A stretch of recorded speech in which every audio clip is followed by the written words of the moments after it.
जिसको जनरली हम लोग के से रिप्रेजेंट करते हैं। क्या होता है रेडियस ऑफ डायरेक्शन, कुछ बताओ आइनस, कुछ बताओ रेडियस ऑफ डायरेक्शन क्या होता है? So our radius of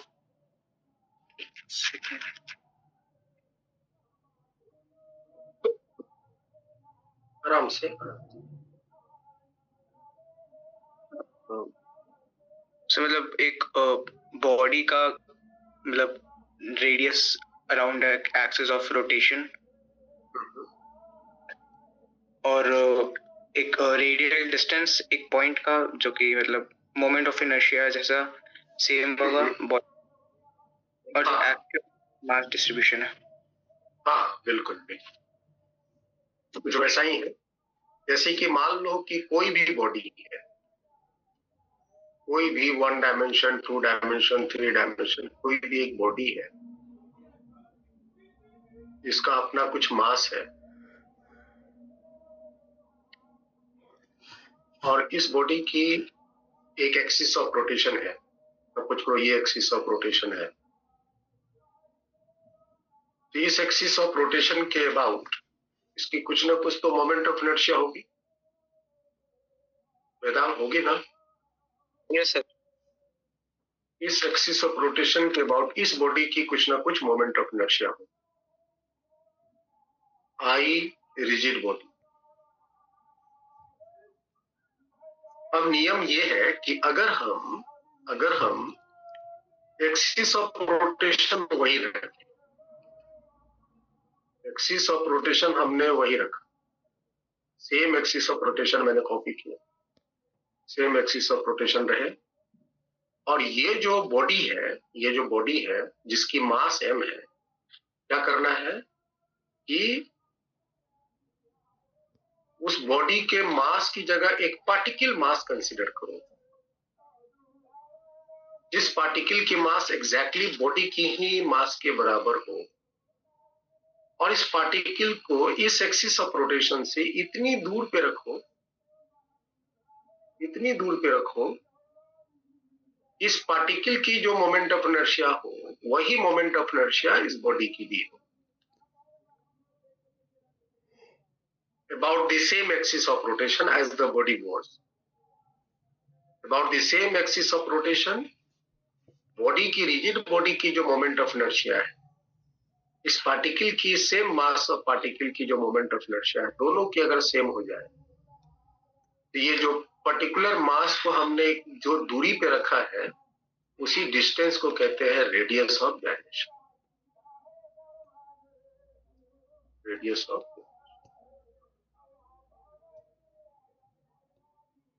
तो इसका मोमेंट ऑफ इनर्शिया क्या होगा? पार्टिकल है तो m इंटू के स्क्वायर। तो नियम के अनुसार जो पार्टिकल की मोमेंट ऑफ इनर्शिया है वही moment of inertia rigid body की होगी। पार्टिकल का तो मेरे पास है ही m इंटू के स्क्वायर, और जो रिजिड बॉडी की है, जो भी रिजिड बॉडी की है, आप यहां से k का वैल्यू मोमेंट ऑफ इनर्शिया की सहायता से निकालें। This is the radius of. तो यहां से क्या सीखने को मिल रहा है वेदांत? एक पॉइंट मास कंसीडर कर सकते हैं। एक रिजिड बॉडी को हम एक पॉइंट मास के रूप में कन्वर्ट करके same moment of inertia realize कर सकते है ना?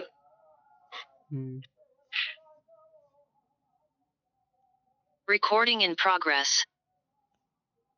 तो रेडियस ऑफ डायरेक्शन का यही हेल्प हमें मिलता है। हम एक रिजिड बॉडी है जिसकी मास m है और किसी एक्सिस ऑफ रोटेशन के बाद जो भी उसकी मोमेंट ऑफ इनर्शिया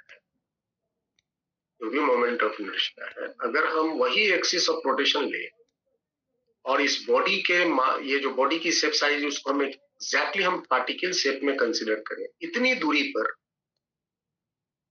कि पार्टिकल की मोमेंट ऑफ इनर्शिया और बॉडी की moment of inertia exactly same हो जाए, इसी डिस्टेंस को हम कहते हैं radius of gyration.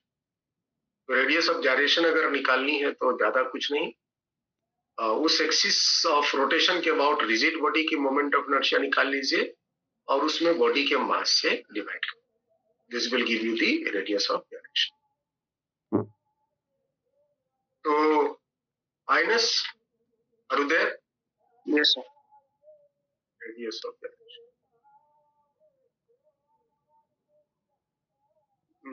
Saisa class में है बेटा? हाँ सर. लास्ट क्लास आप एब्सेंट थे. मैंने रिकॉर्डिंग रखा हुआ है, आज मैं डाल दूंगा, तो उसको देखना. बहुत इंपॉर्टेंट क्लास है. पूरी मोमेंट ऑफ इनर्शिया की क्लास थी last class. Entire moment of inertia की क्लास थी, जो रोटेशन मैकेनिक्स का सबसे इंपॉर्टेंट पार्ट में से एक है. उसको जरूर पूरा देखना. अच्छा साइसा, आप बताइए कि रेडियस ऑफ जायरेशन मास पर डिपेंड करता है कि नहीं?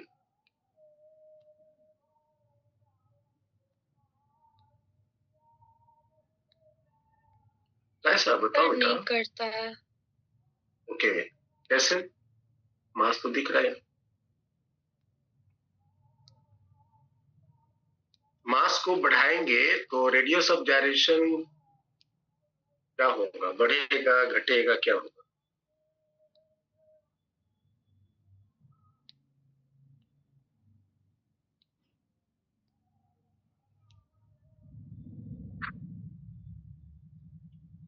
आइनस आप बताइए, मास के बढ़ाएंगे, मास अगर बॉडी की बढ़ाएंगे तो रेडियस ऑफ जायरेशन बढ़ेगा या घटेगा? सर रेडियस डायरेक्शन मास पे डिपेंड नहीं करेगा. मास पे डिपेंड नहीं करेगा. हालांकि एक्सप्रेशन में मास दिख रहा है, लेकिन मास पर ये डिपेंड नहीं करेगा, क्योंकि मोमेंट ऑफ इनर्शिया जो न्यूमरेटर में है उसमें भी तो मास है ना पहले से बॉडी की. Yes sir. तो मास ये कैंसिल हो जाएंगे और इस तरह से मास पर डिपेंड नहीं करेगा. सो के इज इंडिपेंडेंट टू मास.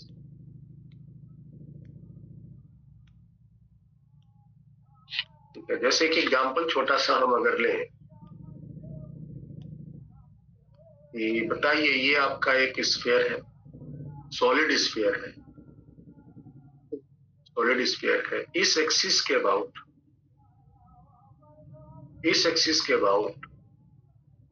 इसका रेडियस आर है. इसकी रेडियस ऑफ जायरेशन क्या होगा?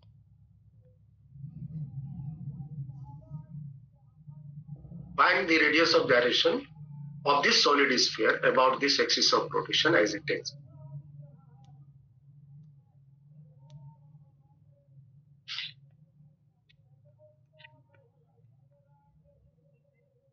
Sir r√7/5. r√7/5 exactly. तो पहले हम क्या करेंगे कि जिस एक्सिस के अबाउट के हमको रेडियस ऑफ जायरेशन पूछ रहा है, हम उसका मोमेंट ऑफ इनर्शिया निकाल लेंगे. तो मोमेंट ऑफ इनर्शिया का क्या फॉर्मूला होता है? पहले तो हम ये वाला जो मोमेंट ऑफ इनर्शिया है, that is equal to 2/5 mr², और उसके बाद पैरेलल एक्सिस थ्योरम लगाकर हम इस एक्सिस के बारे में बोल सकते हैं. ये हो जाएगा 2/5 mr² प्लस mr², जो कि हो जाएगा 7/5 mr. तो जो आपका एक्सिस ऑफ रोटेशन बॉडी की दिख रहा है, that is 7/5 mr² moment of inertia. तो के निकालना है तो I डिवाइडेड बाई n. मास से भाग दीजिएगा तो आएगा 7/5 r². r को बाहर कर सकते हैं √10.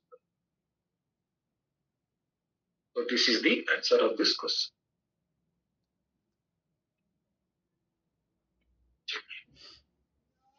लास्ट क्लास में हमने मास रिमूव का मोमेंट ऑफ इनर्शिया शायद सिखा दिया था. रिमूव मास अगर करते हैं तो उसकी मोमेंट ऑफ इनर्शिया कैसे निकालनी है. कटिंग सेक्शन का भी सिखा दिया था, कटिंग सेक्शन की मोमेंट ऑफ इनर्शिया, और कंबाइंड सिस्टम का भी मोमेंट ऑफ इनर्शिया. अब एक हम आपको बताना चाहते हैं वेरिएबल मास सिस्टम की मोमेंट ऑफ इनर्शिया. जैसे सपोज करो ये आपका एक स्फीयर है. चलो स्फीयर को नहीं रहने, स्फीयर को रहने देते हैं, डिस्क ले लेते हैं इस जगह,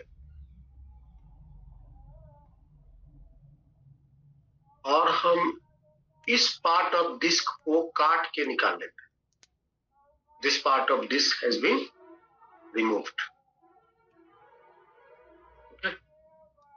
ये वाली आपके पास डिस्क है, remaining portion of remaining.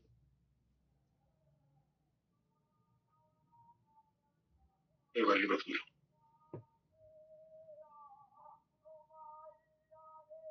Inner radius ए है, आउटर रेडियस बी. ध्यान से सुनिएगा क्वेश्चन क्या है.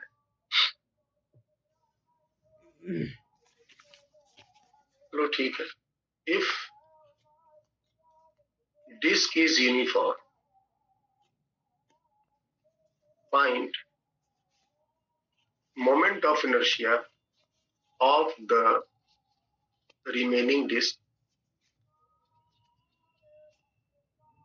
Moment of inertia of the remaining disk about an axis passing through center. Passing through center मतलब O, and perpendicular to the plane of the disk. Perpendicular to plane of the disk.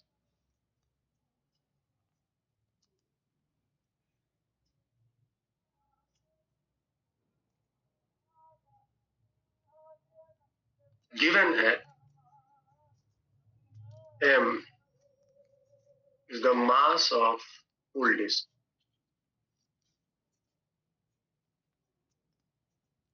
Mass of the full disk.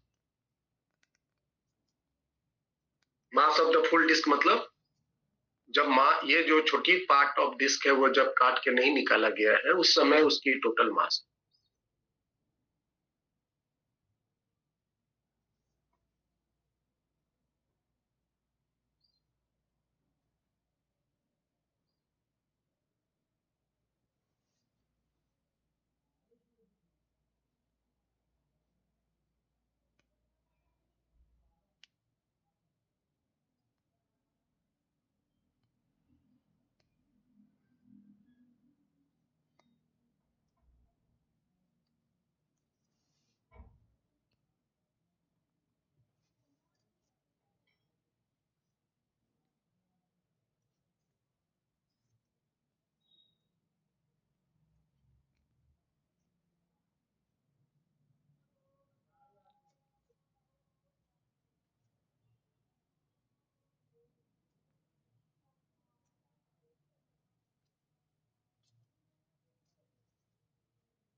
यही नियम है ना.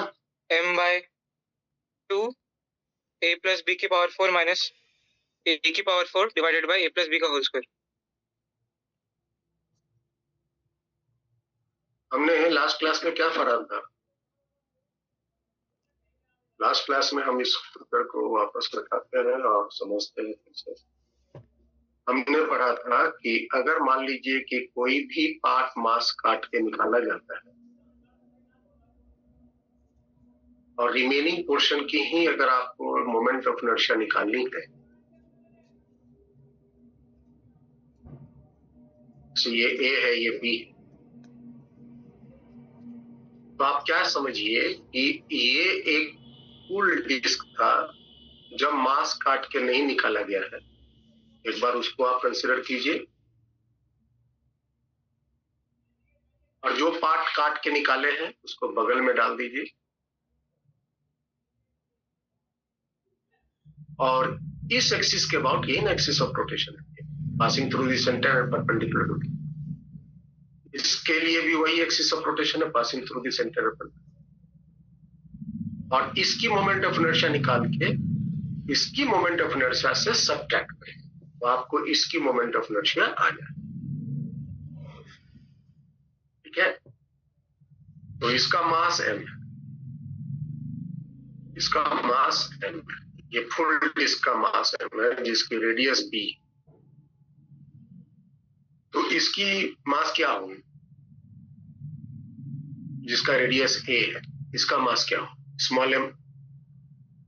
आप निकाल सकते हैं, इसका मास निकाल सकते हैं। कैसे निकालेंगे, तो मैंने बताया था यूनिफॉर्म डिस्क है। यूनिफॉर्म डिस्क के केस में, यूनिफॉर्म डिस्क के केस में एरिया पर मास डिस्ट्रीब्यूटेड होगा तो पाई बी स्क्वायर, ये जो आपका डिस्क है उसके पास इस एरिया में मास है, तो पाई ए स्क्वायर एरिया में मास कितना होगा, m into pi a square by pi b. पाई कैंसिल हो जाएंगे और इसका मास हो जाएगा m a square by b. तो इसका मास आपका निकल गया m a square by b. Okay, और इसका मास तो m है ही। इसकी मोमेंट ऑफ इनर्शिया क्या होगी, m r स्क्वायर बाई 2।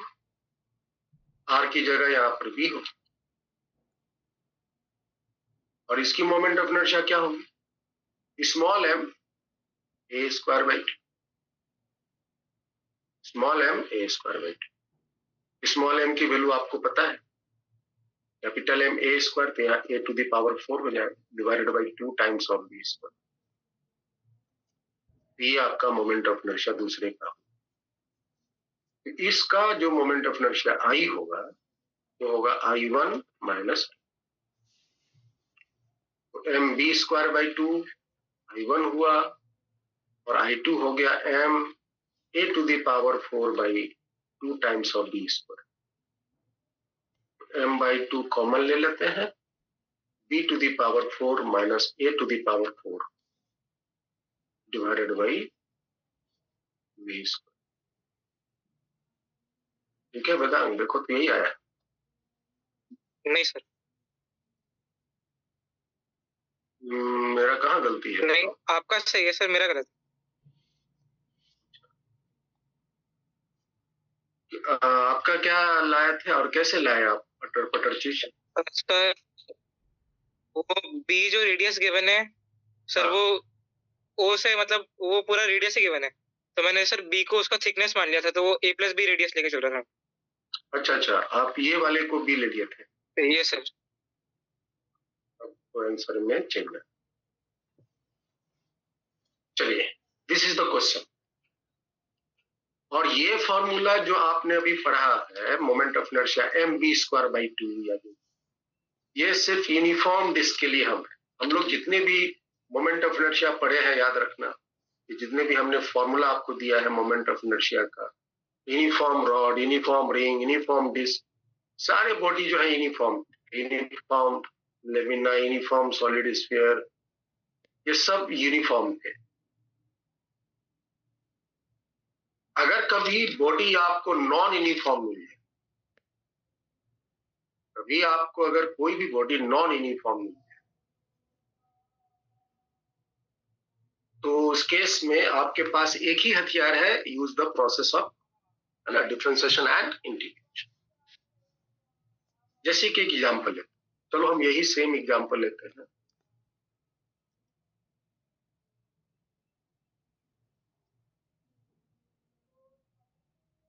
ये इसका रेडियस b है, इसका रेडियस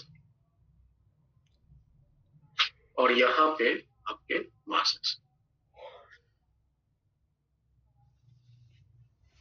दिया हुआ है। If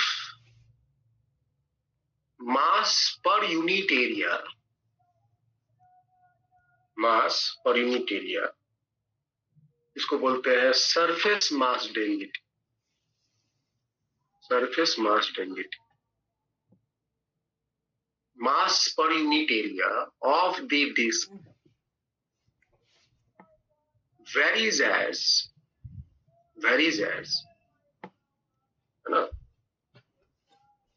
sigma is equal to sigma naught divided by r, where sigma naught is positive constant,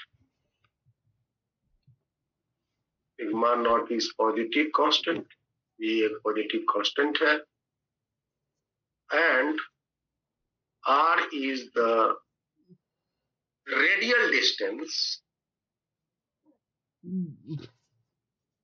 from the center. Centre से r radial distance. Moment of inertia तो निकालने सिखाई दिए, चलो हम ये पूछ लेते हैं. Find the radius of gyration. Radius of gyration about an axis passing through center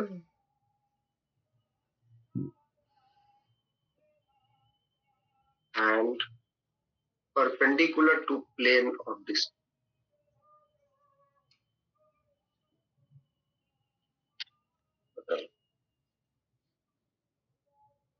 चलिए ये हम आपको शेयर करते हैं. तो यहाँ पर क्या हम वो वाला फॉर्मूला लगा सकते हैं वेदांत, जो मैंने फॉर्मूला दिया था आपको? नहीं सर, नहीं लगा सकते, नहीं लगा. पहली बात तो आप जो है कुछ नोट कर ले कि आप वो वाला फॉर्मूला जो याद किए हुए रहते हैं वो तो सब तो यूनिफॉर्म के लिए, वो वाला नहीं है. दूसरी बात की रेडियस ऑफ gyration निकालनी है तो हमको दो चीजें निकालनी होगी इस प्रॉब्लम में. एक तो मोमेंट ऑफ इनर्शिया जिसके अबाउट हमको निकालना है रेडियस ऑफ gyration, और दूसरा निकालना है इसका मास. मास भी तो नहीं गिवन है आपको, बस डेंसिटी की वेरिएशन दी हुई, मास भी गिवन नहीं है. तो मास भी निकालना होगा, मोमेंट ऑफ इनर्शिया भी निकालना होगा, और डिवाइड करके स्क्वायर रूट लेके जवाब. This is the. एक बात और बताओ, यहां पर जो मास की वेरिएशन हो रही है, डेंसिटी की वेरिएशन हो रही है, आर के बढ़ने से डेंसिटी बढ़ रहा है घट रहा है? आर के बढ़ने से डेंसिटी घट रहा है. आप यूं समझ सकते हो कि यहां पे देखो ये जो ए रेडियस तक तो मास है ही नहीं, सेंटर से ए रेडियस तक तो हॉलो है, खाली है. मास यहाँ पे है, इसके आगे मास. और जैसे जैसे हम आगे बढ़ रहे हैं मास की जो घनत्व है रेडियली वो घट रही. आप इस बात को कुछ ऐसे देखो, यहाँ पे मास ज्यादा है, यहाँ पे मास का घनत्व ज्यादा है, यहाँ पे मास का घनत्व ज्यादा है, और जैसे जैसे हम दूर जा रहे हैं मास का घनत्व कम. ठीक है, इस जगह पे मास का घनत्व, नजदीक के पोजीशन में मास का घनत्व ज्यादा है, और जैसे जैसे हम यहां से सेंटर से दूर जा रहे हैं मास का घनत्व कमती. इस तरह का मास की वेरिएशन है. तो आपको एक बात तो ये निकालना होगा कि ये जो रेडियस ए से बी तक जो डिस्क आपकी दी हुई है उसका मास कितना होगा और मोमेंट ऑफ इनर्शिया. तो जैसा कि मैंने बताया कि आपको बस इस वेरिएशन वाला, जहां भी मास वेरिएशन वाला चीज मिले यूज करेंगे. यहां से आर दूरी पर एक आप डिस्क कंसीडर करो जिसका थिकनेस होगा dr. याद रहे, अगर ये डिस्क ना होकर के स्फीयर होता तो हम r दूरी पर एक स्फीयर कंसीडर करते जिसका थिकनेस होता dr. सिलेंडर होता तो r दूरी पे एक सिलेंडर कंसीडर करते जिसका थिकनेस होता dr. ये वाली थिकनेस है डी।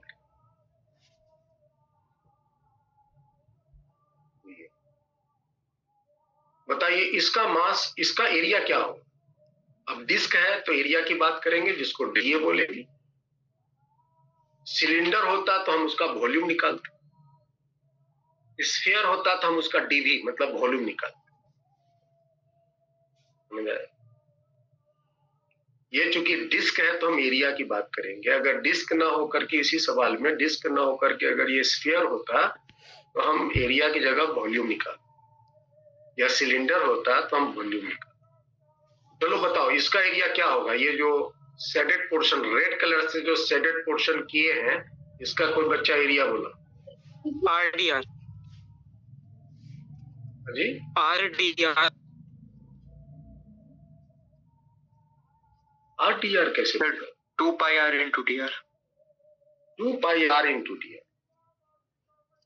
देखो वेदांग, मतलब कुछ भी नहीं बोलना, थोड़ा सोच के बोलो। हम जो एरिया पूछ रहे हैं वो ये वाली पोर्शन की एरिया पूछ,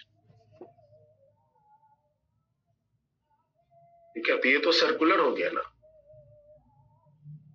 इसका रेडियस आर है और इसका थिकनेस डी है।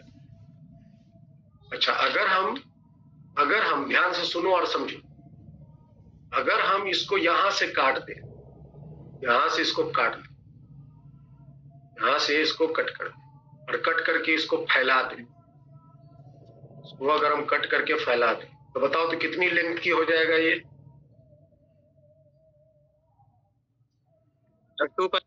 2 pi R. Very good, 2 pi R. और इसका थिकनेस क्या होगा? डीआर होगा ना थिकनेस। यस। तो ये क्या हुआ बेटा? ये तो आपका एक क्या बोलते हैं, रेक्टेंगल हो गया ना। Yes sir. रेक्टेंगल का लेंथ हो गया 2 पाई आर, थिकनेस हो गया डी आर, तो इसका एरिया हो गया 2 pi are into D R. तो एरिया आपका निकल गया डी आर। चलो, इसका मास कोई बच्चा बताओ, इसका मास क्या होगा? इसका मास को अगर हम डीएम बोले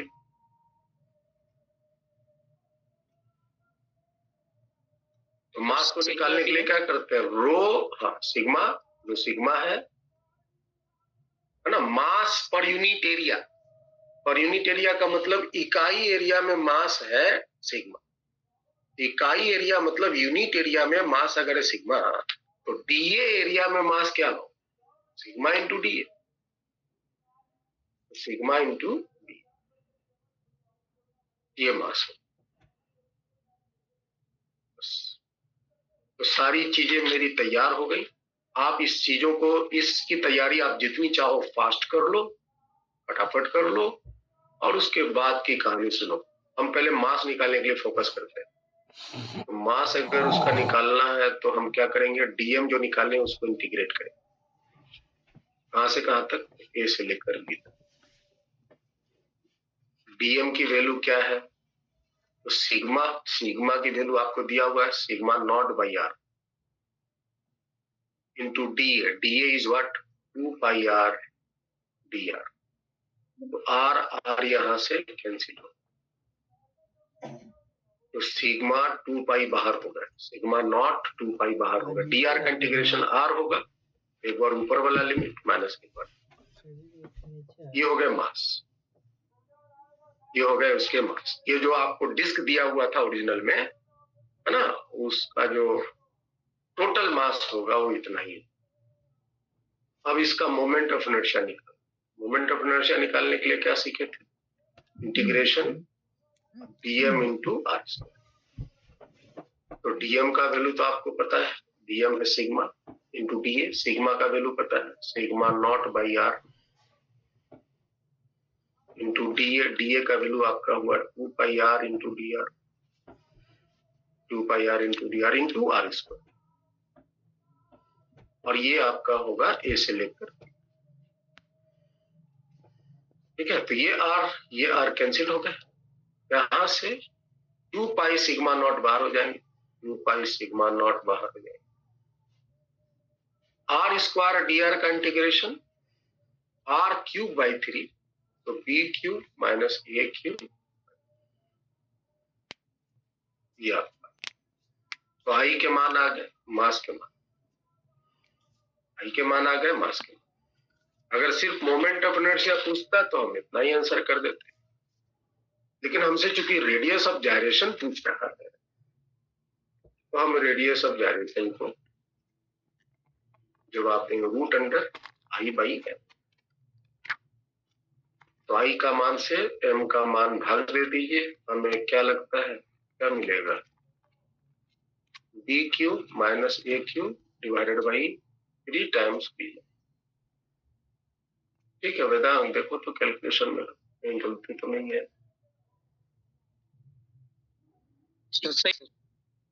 है ना? इसको हम फॉर्मूला में भी और स्प्लिट कर सकते हैं।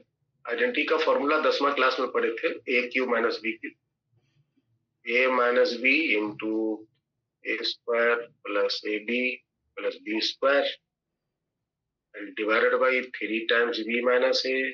बी माइनस ए कैंसिल, क्योंकि ए और बी अलग अलग है। और फाइनल आंसर आपका ये भी हो सकता है, A square plus B square plus A B by 3। ठीक है, तो या तो आंसर आपका ये वाली ऑप्शन में मिल जा सकता है, नहीं तो ये वाला भी लीगली। तो आपको आइडेंटिटी वाला ये वाला फॉर्मूला याद रखना होगा, तब जाके आप इस आंसर को। कुछ बच्चा आइडेंटिटी वाला ही फॉर्मूला भूल रहा है।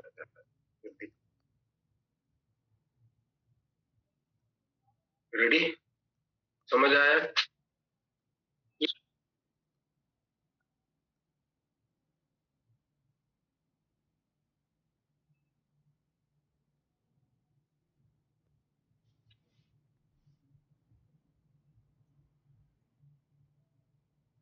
चलो एक क्वेश्चन लेते हैं।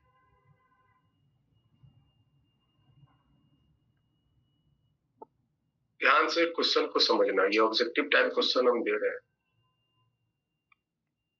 ये आपका एक स्क्वायर प्लेट है, दिस इज ए स्क्वायर।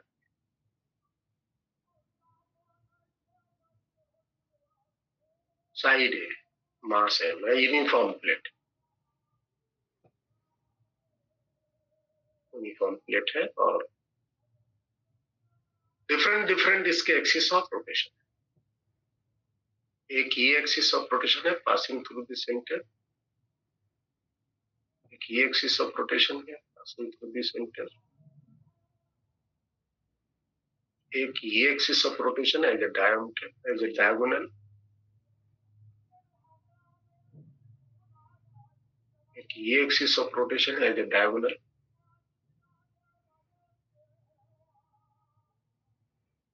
और एक ये एक्सिस ऑफ रोटेशन है, एक ये एक्सिस ऑफ रोटेशन है passing through the centre perpendicular to the plane of the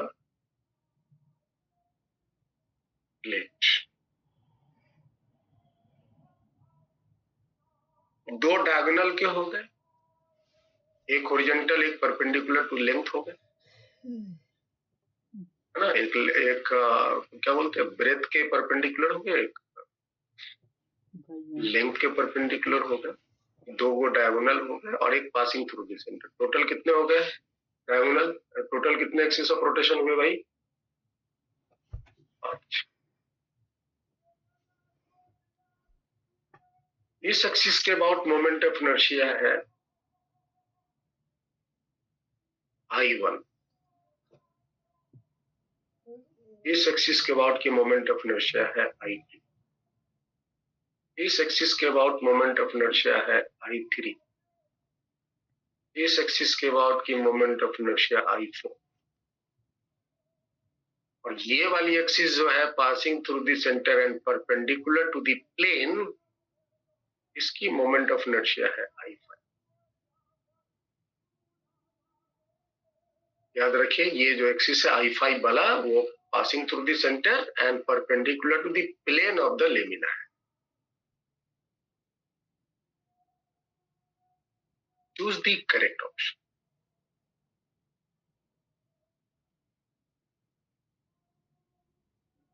Four options. एक से ज्यादा भी ऑप्शन सही हो सकता है। पहला,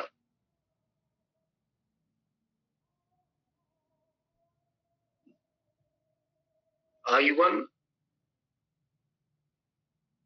plus I2 is equal to I3 plus I4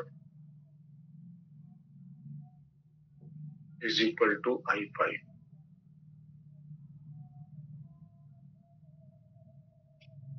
I1 plus I4 equal to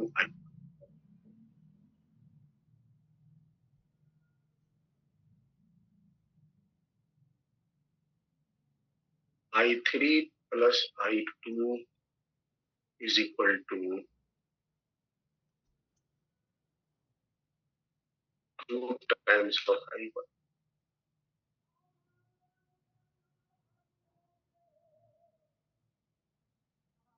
और एक है I1 plus I2 plus I3 plus I4 is equal to 2 times of I1। 4 option है, देखिए कौन कौन से आपको पसंद आए।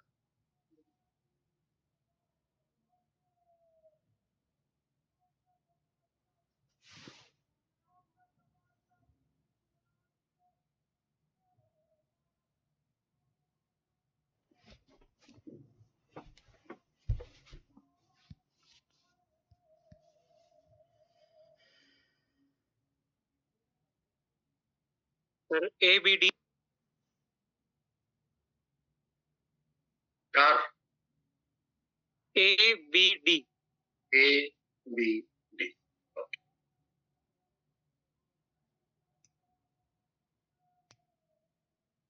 सब कोई अटेम्प्ट करो, ध्यान से, सोच के, ईमानदारी से, जो भी तुम्हारे पास जानकारी है सब उड़ेल दो।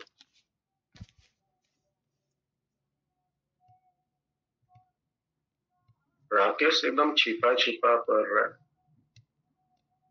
प्रिंस क्लास में नहीं है क्या आज?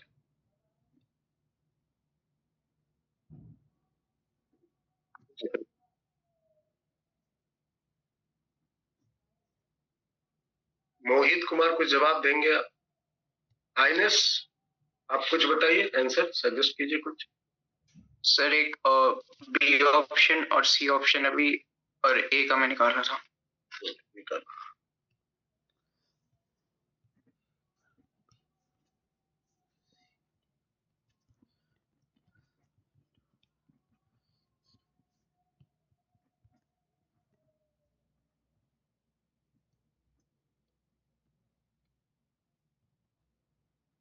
वेदांत, ए बी डी बोले, सी को चेक करो एक बार, कहाँ गलती आपको लग रही है, थोड़ा उसको चेक करो।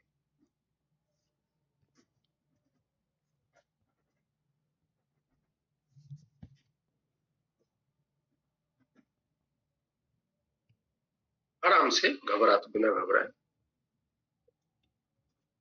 वैसे आईआईटी एडवांस में पार्शियल मार्क्स के मार्किंग मिलते हैं। सी भी करेक्ट है सर, वो देखा नहीं सही से। है ना, सीवी करेक्ट है ना? Yes sir. यहाँ ऑप्शन में चारों सही मिलेंगे। अच्छा छोड़ो इस बात, ये तुम बताओ, मिथिलेश क्लास में है ना?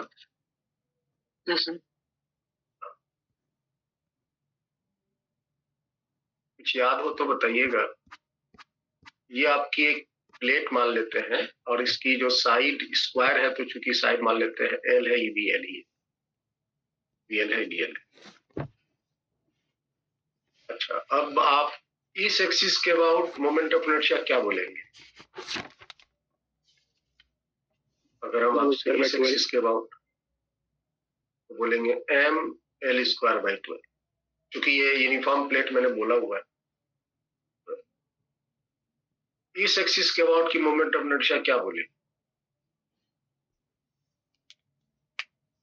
ये भी बोलेंगे वही एम एल स्क्वायर बाई 12 बोलेंगे। क्योंकि लेंथ एल ही है। तो फिर इस एक्सिस के अबाउट की मोमेंट ऑफ इनर्शिया क्या हो जाएगी?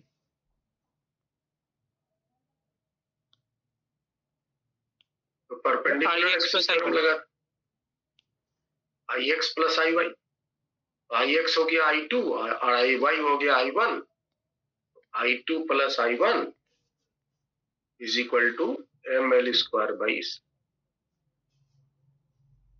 Perpendicular axis. अब अगर हम ये वाली एक्सिस लेते हैं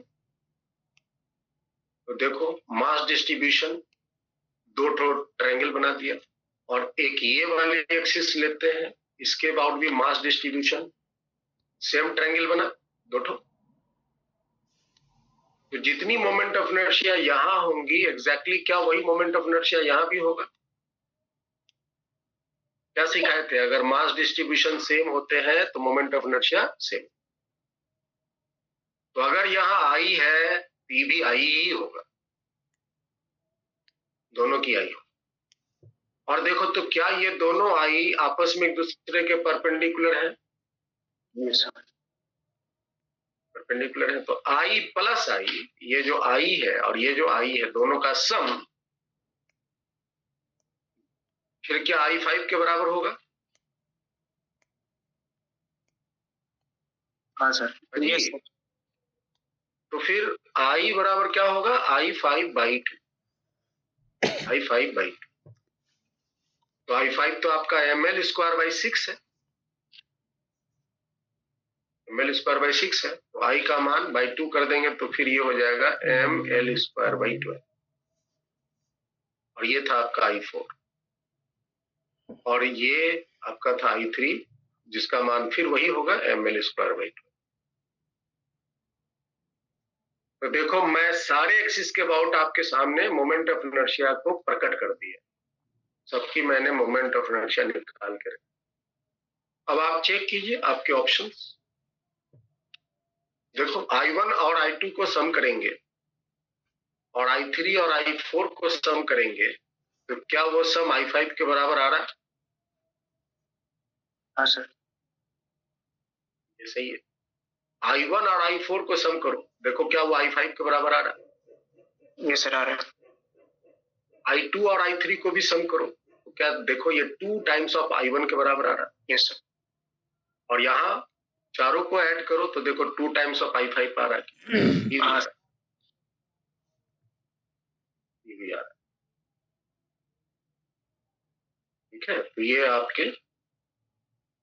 एक्सिस ऑफ रोटेशन अलग अलग है।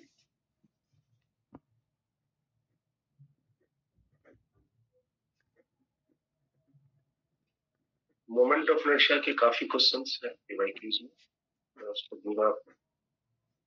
आगे बढ़ते हैं,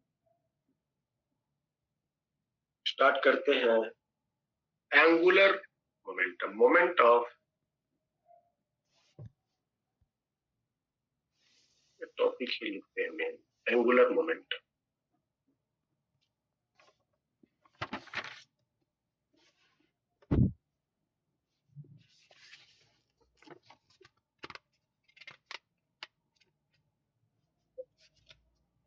एंगुलर मोमेंटम कैपिटल एल से जनरली हम इसको डिनोट। मैं आपको एक बार फिर से याद दिला दूं, every terms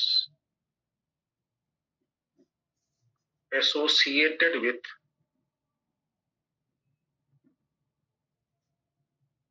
angular or moment are always defined either about a point or line. Line मतलब axis of rotation।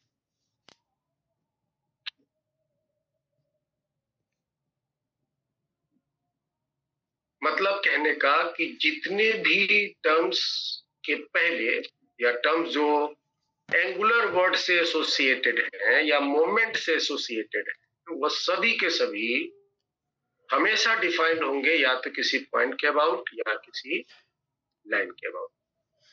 मतलब कहने का, कभी आपको एंगुलर मोमेंटम पूछे, है ना, या मोमेंट ऑफ फोर्स पूछे, मोमेंट ऑफ लीनियर मोमेंटम पूछे, मोमेंट ऑफ इनर्शिया पूछे, तो इस तरह के जितने भी वर्ड होंगे, एंगुलर वेलोसिटी, एंगुलर, है ना, एक्सेलरेशन, एंगुलर डिस्प्लेसमेंट, ये सारे जो वर्ड्स हैं जिसमें एंगुलर लगे हुए हैं, ये सारे के सारे जो है वो हमेशा किसी पॉइंट के अबाउट डिफाइंड होंगे या किसी लाइन के।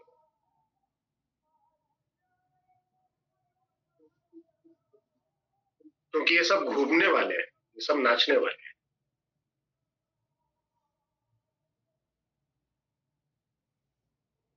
तो एंगुलर मोमेंटम जो होगा, it is defined as the moment of linear momentum.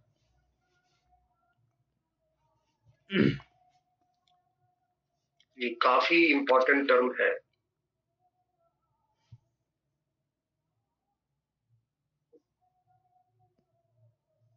Angular momentum का अगर सिंपल डेफिनेशन पूछा जाए, व्हाट इज दिस, तो आपका जवाब होगा it is the moment of linear momentum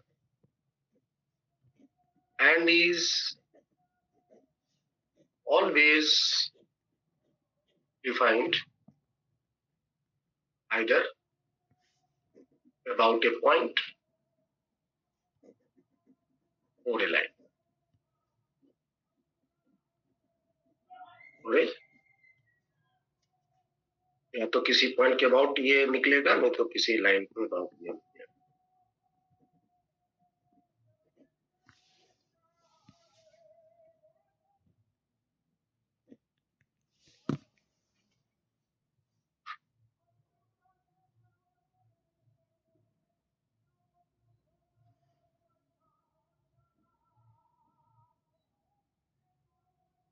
अब ये कैसे निकलता है मोमेंट ऑफ लिनियर मोमेंटम, उसको हम लोग to find moment of linear momentum,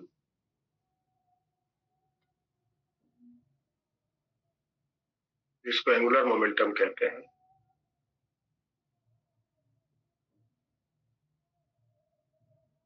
about a point.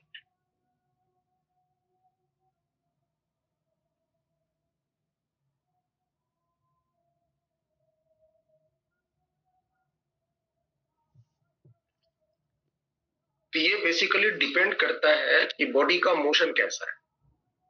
देखो, मोमेंटम का मतलब क्या होता है? मोशन होता है ना। मोमेंटम का मतलब क्या होता है? मोशन होता है। इसको आप लोग संवेग कहते हो। जब चलता है बॉडी अपने मास को लेते हुए, वो भी बॉडी अपने मास को लेते हुए जब मोशन में रहता है, तो उसको डिफाइन करने के लिए हम लिनियर मोमेंटम का सहारा लेते हैं, है ना। और वो बॉडी के मोशन की क्वांटिटी को मेजर करता है कि बॉडी की कितनी मोशन की क्वांटिटी है। That is defined by linear momentum. तो मतलब लिनियर मोमेंटम मतलब बॉडी मोशन में है। उस मोशन में होते हुए बॉडी का निकालना है मोमेंट। ठीक है, तो वो मोमेंट का जो फॉर्मूला होगा, बेसिकली हम यूज करते हैं डिफरेंट मोशन के लिए। तो एक हम अभी सिंपल मोशन लेते हैं। सपोज करो एक बॉडी में एक पार्टिकल है, इसका मास m है, और ये कोई भी वेलोसिटी से किधर भी डायरेक्शन में, इधर इधर इधर इधर किसी भी डायरेक्शन में जा सकता है। तो मैं एक कोई डायरेक्शन चूज कर लेता हूँ। ये इस डायरेक्शन में जा रहा है, इस डायरेक्शन में इसकी वेलोसिटी। इसका मतलब इस बॉडी में एक मोमेंटम, लिनियर मोमेंटम है, और लिनियर मोमेंटम इसका इस डायरेक्शन में। लिनियर मोमेंटम आप जानते हैं, जिस डायरेक्शन में वेलोसिटी होता है उसी डायरेक्शन में इसकी लिनियर, इस डायरेक्शन में इसकी लिनियर मोमेंटम है। मास टाइम्स ये उसकी लिनियर मोमेंटम। और ये वेलोसिटी या ये लीनियर मोमेंटम इस पार्टिकल की किसी भी डायरेक्शन में हो सकती है, इधर इधर, कैसे भी डायरेक्शन में जा सकती। और हम एक कोई और दूसरा पॉइंट, मान लो यहां एक पॉइंट है, दैट इज अ पॉइंट से ए, हम इसी ए पॉइंट के अबाउट इसकी एंगुलर मोमेंटम निकालना चाहते हैं, मतलब मोमेंट ऑफ लीनियर मोमेंटम। और ये पॉइंट कहीं भी हो सकता है, ये बॉडी किसी भी डायरेक्शन में जा सकता है, और ए पॉइंट कहीं भी हो सकता है, स्पेस में भी हो सकता है, प्लेन में भी जा सकता है। Now here I am interested to find out the angular momentum, that is L, of this moving body about point A. A के about हम इसका एंगुलर मोमेंटम निकालना। तो सिंपल तरीका है एंगुलर मोमेंटम निकालने का कि आप क्या करें कि देखें कि उसकी लीनियर मोमेंटम की पोजीशन क्या है विद रेस्पेक्ट टू ए। मतलब ए से जिस पॉइंट के अबाउट आपको निकालना है, जिस पॉइंट के अबाउट आपको निकालना है, वहां से लीनियर मोमेंटम की क्या लोकेशन है, क्या पोजीशन। तो लीनियर लोकेशन को बताने के लिए हम लोग क्या निकालते हैं, पोजीशन। हम यहां से इसकी पोजीशन वेक्टर ड्रॉ। तो this is the position vector of linear momentum, is a position vector of linear momentum with respect to A. ठीक है।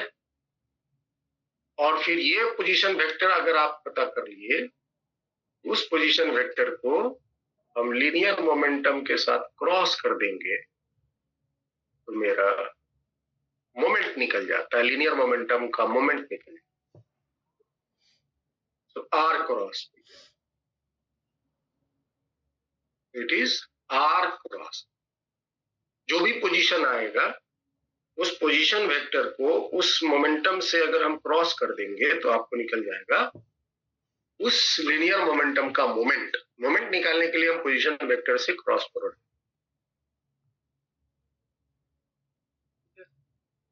तो आपके पास ये फॉर्मूला, ये this is the fundamental formula to find the angular momentum of any body with respect to a given।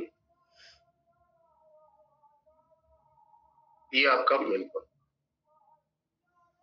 अब इसको थोड़ा हम स्प्लिट करते हैं। तो R क्रॉस P को क्या लिख सकते हैं, R का मैग्नीट्यूड, P का magnitude into sine theta, cross product है। क्योंकि ये वेक्टर का प्रोडक्ट है तो हम यहाँ एक डायरेक्शन लिखेंगे n कैप, n कैप। और इस n कैप का डायरेक्शन निकालने के लिए, n कैप का डायरेक्शन दो वेक्टर के क्रॉस प्रोडक्ट का डायरेक्शन निकालने के लिए हम क्या तरीका यूज करते हैं, है ना, right hand thumb rule. Find out by using right hand thumb rule.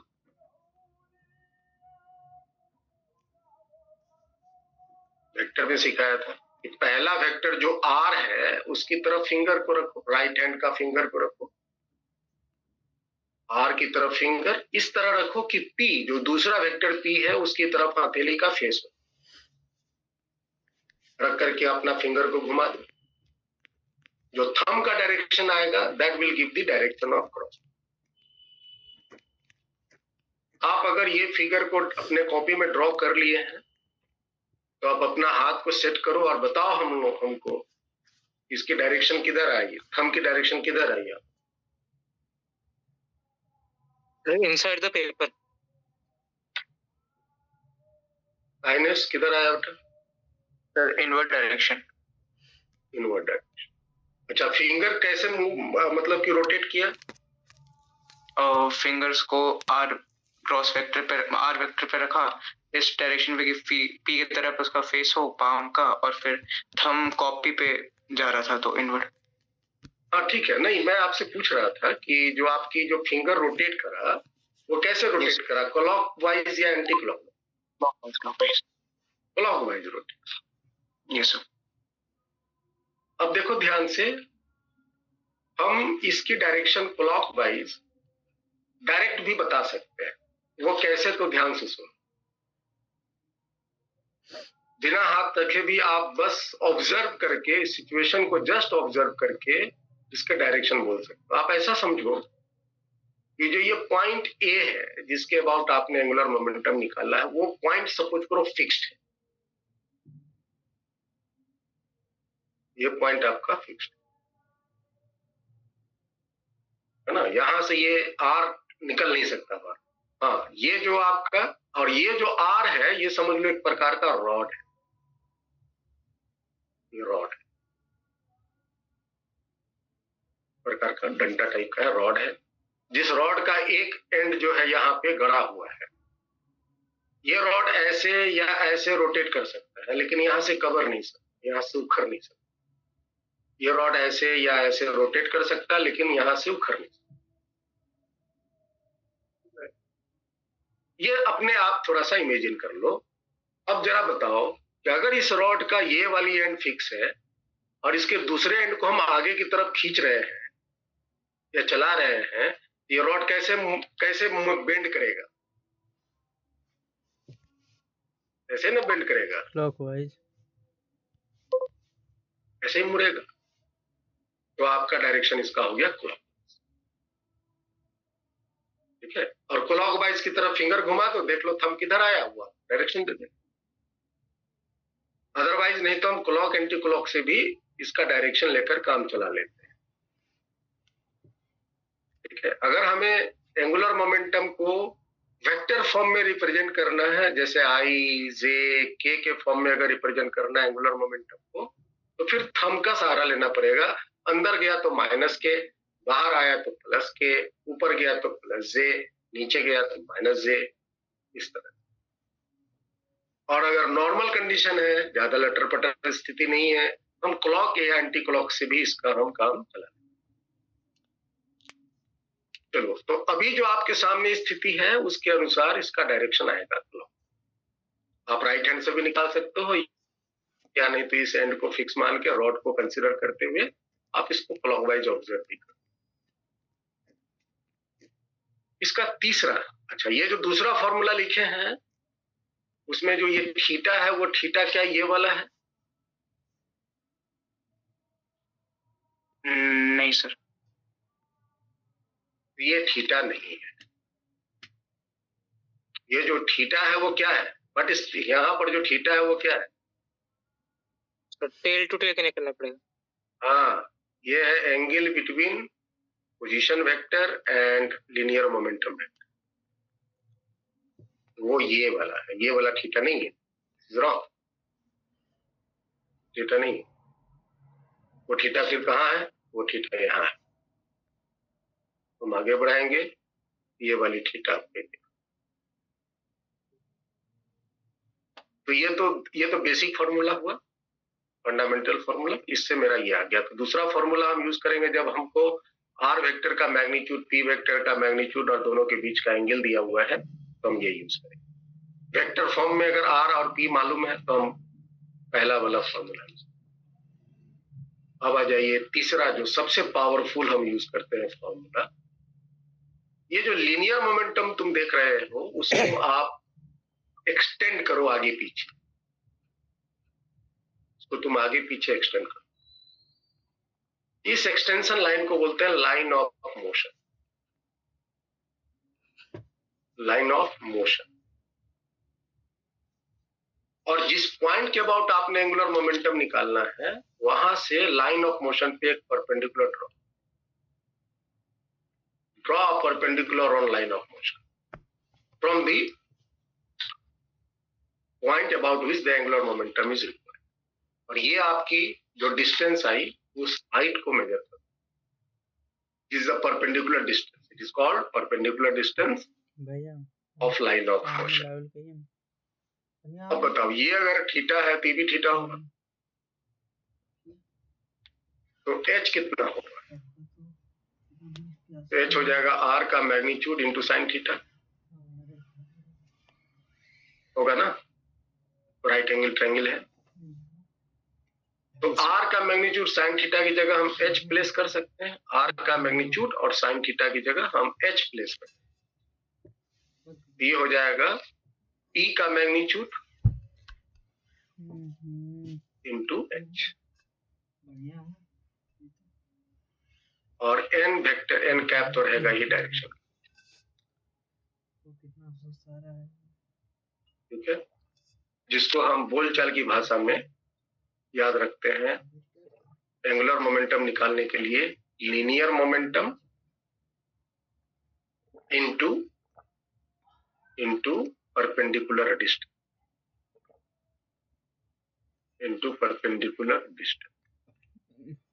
और ऑफ कोर्स ये वेक्टर है तो डायरेक्शन भी होगा। तो मैक्सिमम बहुत सारे सवालों में हम यही जो तीसरा वाला फॉर्मूला है इसको, बाकी सभी यूज होते हैं लेकिन तीसरा वाला एप्लीकेशन ज्यादा। लीनियर मोमेंटम देख लिया और उसके लाइन ऑफ मोशन आगे पीछे खींच लिया और देख लिया कि जिस पॉइंट के अबाउट निकालना उसे लाइन ऑफ मोशन की परपेंडिकुलर दूरी क्या आई, उस दूरी को हम लीनियर मोमेंटम से मल्टीप्लाई कर देते हैं, एंगुलर मोमेंटम निकलता है और देख लेते हैं डायरेक्शन का रोटेशन क्या है, उसके अनुसार उसका डायरेक्शन। तो बस यही है फॉर्मूला, आगे बढ़ते हैं।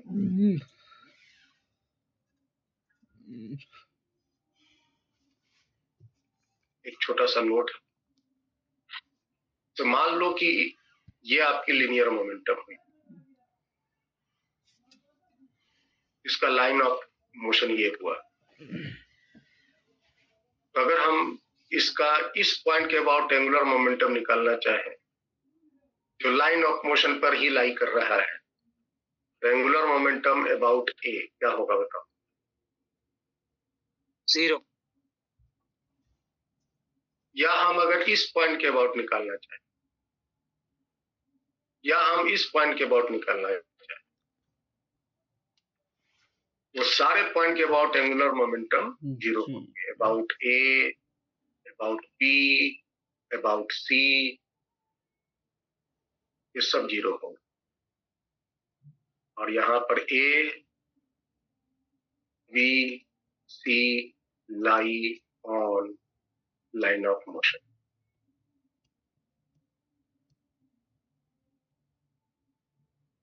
ठीक है, क्योंकि आप इसको कई रूप में बोल सकते हो। एक तो बोल सकते हो कि एच, अगर ये पॉइंट ए यहां नहीं होता, यहां होता तो परपेंडिकुलर दूरी आता। अगर यही पॉइंट ए शिफ्ट होकर यहां चला गया तो एच का वैल्यू 0 होगी। तो एच 0 होने से एंगुलर मोमेंटम 0। दूसरा जो इसका बेसिक फंडामेंटल बात है, तुम ऐसे बोल सकते हो जैसे ये आपका हुआ लीनियर मोमेंट, ये आपका हुआ लीनियर मोमेंट और ये उसका लाइन ऑफ मोशन। हमको इस पॉइंट के अबाउट एंगुलर मोमेंटम चाहिए, तो हम यहां से आर वेक्टर को लोकेट करते हैं, इसका पोजीशन वेक्टर, और देखो तो ये वाली पॉइंट को हम अगर फिक्स कर लें और दूसरा एंड को हम अगर आगे की तरफ खींचें, तो क्या ये जो रॉड है वो रोटेट करेगा? नहीं सर, नहीं करेगा। Rod no rotation. No rotation मतलब L बराबर 0, it is L angular momentum 0। दूसरा, यहां पर जो थीटा एंगल बनेगा कितना बनेगा? 0 डिग्री। आर वेक्टर और पी वेक्टर के बीच का एंगल 0, तो साइन 0 0। ये सारे फैक्टर से आप डिसाइड कर सकते हो 0 क्यों।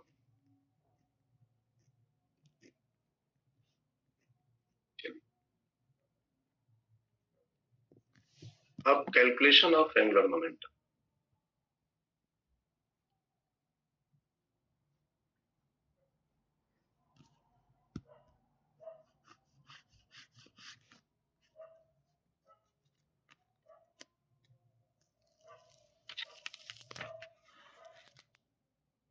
ध्यान से,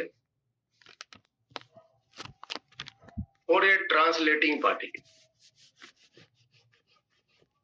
ट्रांसलेटिंग या मूविंग पार्टिकल।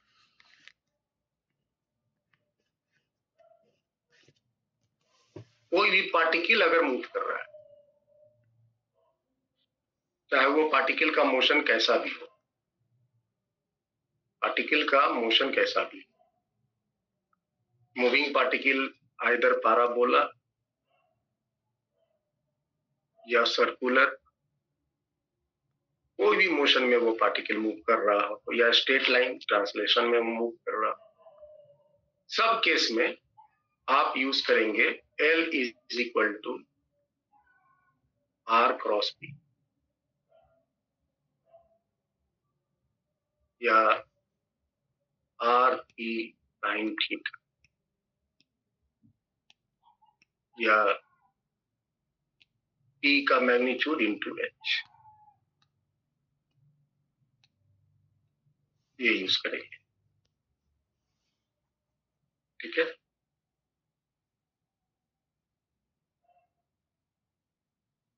अगर पार्टिकल ट्रांसलेशनल मोशन में या सर्कुलर मोशन में या पैराबोला मोशन में चल रहा है, ये यूज करेंगे।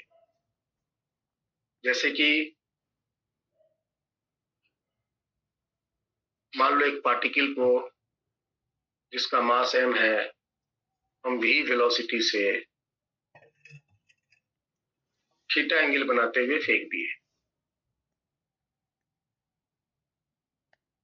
और ये पार्टिकल इस तरह से पैराबोलिक मोशन में चलते हुए आए। ठीक है, ये पॉइंट ऑफ प्रोजेक्शन हुआ A, जहां से हमने फेंका यहां हुआ। आपसे पूछता है कि find its angular momentum, find the angular momentum of the particle about A, about point of projection when the particle is at maximum height। जब ये पार्टिकल मैक्सिमम हाइट पर है, जब ये पार्टिकल मैक्सिमम हाइट पर है, तो A पॉइंट के अबाउट उसका एंगुलर मोमेंटम क्या हो। तो जब ये मैक्सिमम हाइट पर होगा, मास तो उसके वही रहेंगे, उसकी लिनियर मोमेंटम, उसकी वेलोसिटी हॉरिजॉन्टल डायरेक्शन में कितना होगा, बोलो फटाफट। v cos theta. तो इसका लिनियर मोमेंटम इस डायरेक्शन में हो गया, इस डायरेक्शन में हो गया। अब हम A पॉइंट के अबाउट एंगुलर मोमेंटम निकालेंगे। अगर हम पहला फॉर्मूला लगाते हैं तो हमें R वेक्टर ये वाला चाहिए होगा, तो निकालना मुश्किल है। हालांकि बहुत ज्यादा मुश्किल नहीं है, क्योंकि ये मैक्सिमम हाइट है, तो आपको ये H की मान पता है, और ये R/2 रेंज ऑफ हाफ होगा, रेंज का आधा होगा, तो ये भी मालूम है, तो R का मैग्नीट्यूड निकाल सकते हैं। और ये वाली एंगल भी आप यहां से डिसाइड कर सकते हैं, अल्फा tan के साथ परपेंडिकुलर बाई बेस। ये थोड़ा ज्यादा टिपिकल और कॉम्प्लिकेटेड हो जाए, पहला मेथड लगाना मुश्किल होगा। दूसरा मेथड आप लगा सकते हो, लेकिन दूसरा मेथड लगाने में भी थोड़ी सी कैलकुलेशन बढ़ जाए। तब देखो तीसरा मेथड यहाँ बड़ा सुटेबली काम करेगा। तीसरा मेथड में क्या करना है, इसको आप आगे पीछे एक्सटेंड करो, लाइन ऑफ मोशन बना लो, और यहां से एक परपेंडिकुलर दूरी है आपका ये वाला, और ये H वही होगा जो इसका मैक्सिमम है। तो A पॉइंट के अबाउट एंगुलर मोमेंटम क्या हो जाएगा, L about A at maximum height.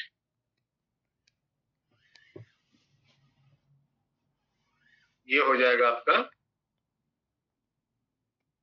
m into v cos theta,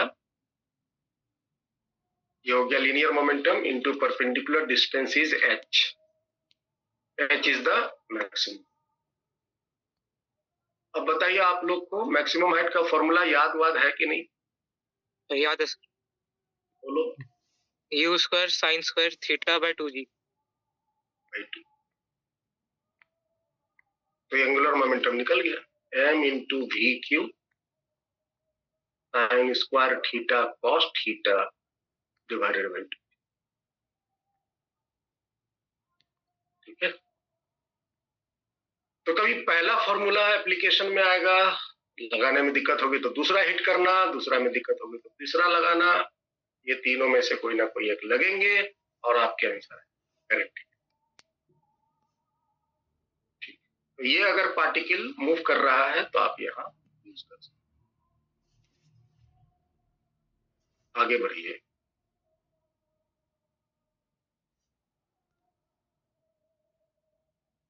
for a translating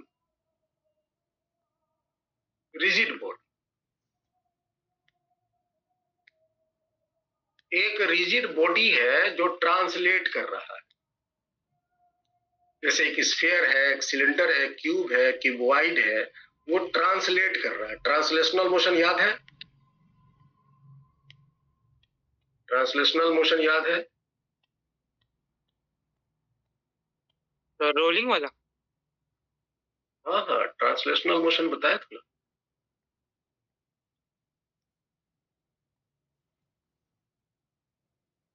rotation मेरा सारा कहाँ चला? अच्छा यहाँ, ट्रांसलेशनल मोशन याद है ना? Yes sir.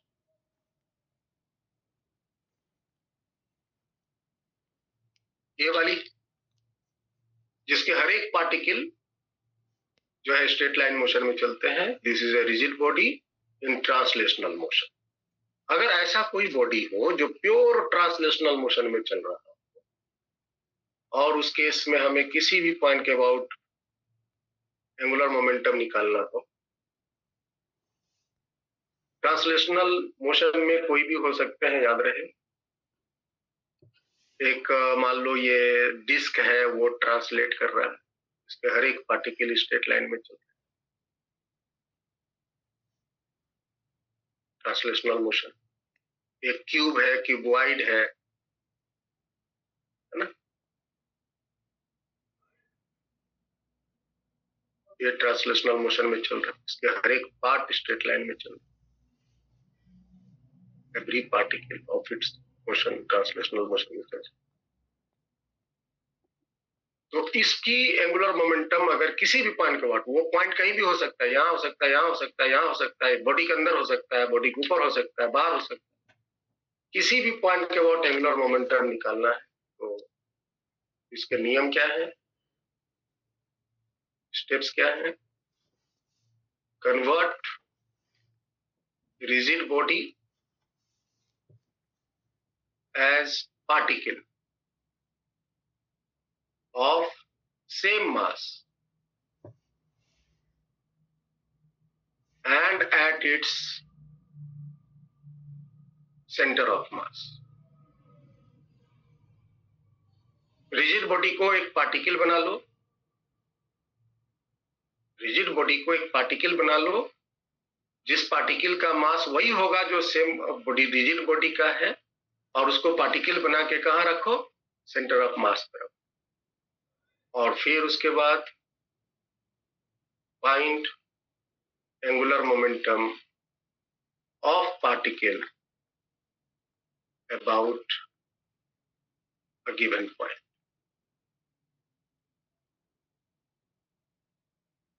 तो ये आपका स्टेप्स होंगे निकालने के। जैसे कि मान लीजिए कि हम यही एक क्यूबॉइड ही ले लेते हैं, ये क्यूबॉइड है, ये सरफेस पे ट्रांसलेशनल मोशन में इस तरह से चल रहा है। This is the velocity of centre of चल रहा है।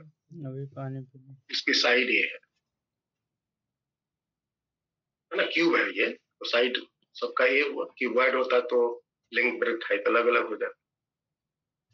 और हमको किसी भी पॉइंट के बाद एंगुलर मोमेंटम बताना है। मान लो कि हम इस पॉइंट के बाद एंगुलर मोमेंटम चाहते हैं, इस पॉइंट के ए के अबाउट एंगुलर मोमेंटम चाहते, क्या करें? इसका मास m है, इस पूरी इस क्यूब को हम एक पार्टिकल बना लें जिसका मास वही होगा, और बना करके कहाँ रखेंगे, उसके सेंटर ऑफ मास, और इसमें हम वही वेलोसिटी दे देंगे जो वेलोसिटी से बॉडी चल रहा है। अब इस पोजीशन के रेस्पेक्ट में ए कहाँ है, ए यहाँ कॉर्नर पे है, ए यहाँ है। और अब हम इसका एंगुलर मोमेंटम निकालेंगे इस पार्टिकल की, तो आपको इस बॉडी की एंगुलर मोमेंटम निकल जाए। तो बताइए क्या होगा। और पार्टिकल का एंगुलर मोमेंटम निकालने का नियम ये भी पता है, अगर कोई पार्टिकल है उसके एंगुलर मोमेंटम यही 3 फॉर्मूला से हम निकालेंगे। तो यहाँ पर भी लाइन ऑफ मोशन आप ले लीजिए और ये परपेंडिकुलर दूरी लगा दीजिए, ये शायद a/2 आएगा, तो आप यहां से L अबाउट a कह सकते हैं। इट इज क्या होगा भाई, near momentum into perpendicular distance.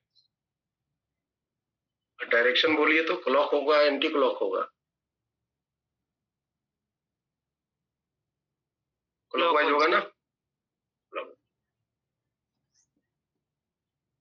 ये ट्रांसलेशनल मोशन का हो। चलो हम एक स्पेशली सर्कुलेटिंग पार्टिकल की बात करते हैं। सर्कुलेटिंग पार्टिकल का एंगुलर मोमेंट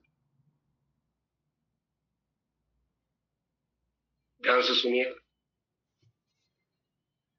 सर्कुलेटिंग पार्टिकल है मतलब कि एक पार्टिकल है, मास m है, और वो एक एक्सिस ऑफ रोटेशन के अबाउट या किसी एक पॉइंट के अबाउट रोटेट कर रहा है, रोटेट कर रहा है, ओमेगा वेलोसिटी से रोटेट कर रहा है। सर्किल का रेडियस r, सर्किल का रेडियस r, ठीक है। जैसा कि आपको पता है कि अगर ये पार्टिकल है, हम ये वाला फॉर्मूला लगाएंगे, तो लगाइए। इसकी मोशन इधर है तो यहां पर उसकी वेलोसिटी इधर होगी जी। वेलोसिटी क्या होगा,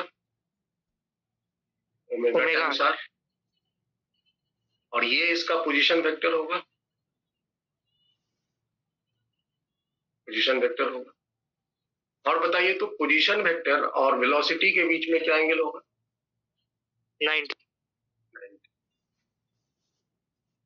90 होगा। तो L about centre, about centre या अबाउट AB भी बोल सकते हैं, about AB axis, about axis of rotation AB। Formula क्या हो जाएगा, R cross P, RP sine theta. तो यहाँ थीटा हमको पता है, मैग्नीट्यूड भी पता है, तो हम ये सीधे लगा देते हैं RP साइन थीटा। तो RP मतलब हो गया M into V into sine 90, sine 90, ठीक है।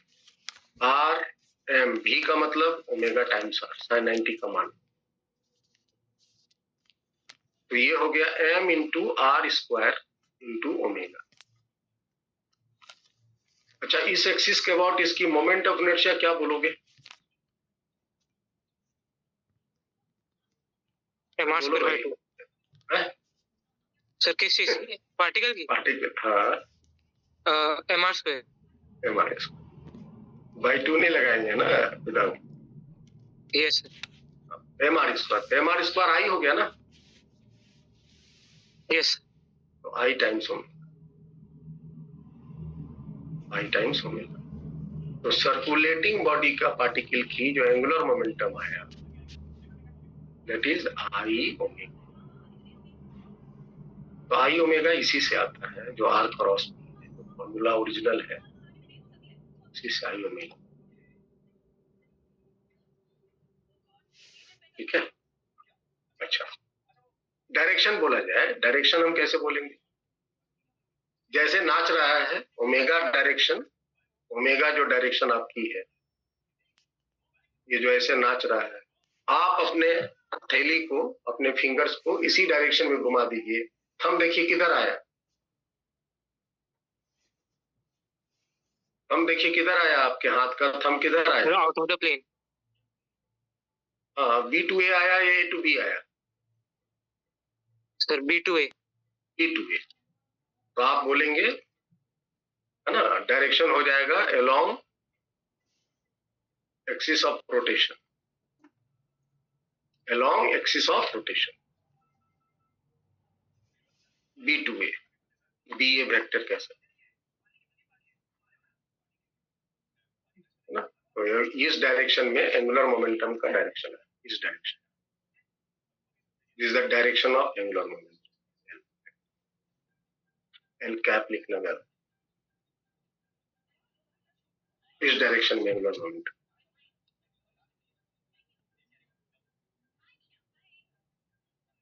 अच्छा, इसमें हम किधर आ रहा है, ये रिजिड बॉडी वाले केस,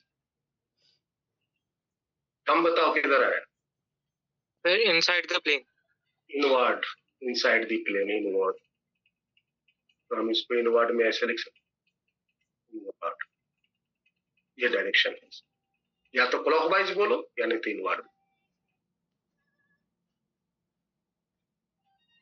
ये तीसरा। चौथा देखिए, और rotating rigid body, rotating rigid body.